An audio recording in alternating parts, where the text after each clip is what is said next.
السلام عليكم ورحمة الله وبركاته.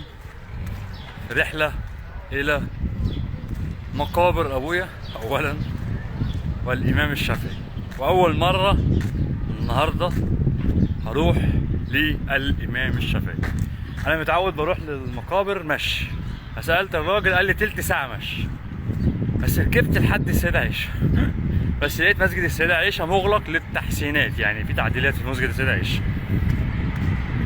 ولكن دلوقتي هذهب إلى الإمام الشافعي بعد مشاهدة المسلسل. زي ما بيقولوا شاهدت المسلسل فعاشقت الشافعي، فذاهب إليه لدعم السياحة في مصر. يا رب بإذن الله قريب كده نلاقي عدد المسلمين بيزيد بفضل مسلسل الإمام الشافعي وبفضل الأزهر الشريف، منارة العلم الإسلام الأزهر الشريف.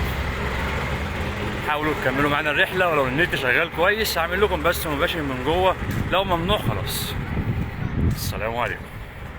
وكمان صحيح أنا نسيت، كان الفيديو ده معمول لأصدقائي في كل الدول، المسلم والغير مسلم، لأن الدين الإسلام لما نزل للمسلم والغير مسلم، ما كانش نازل للمسلم، ما كانش فيه مسلمين. دين الإسلام ما كانش فيه مسلمين، كان نازل للجهلة. دين الإسلام كان نازل للجهلة، مدرسة محمد كانت نازلة للجهلة عشان كانوا في جهل فيروحوا للنور.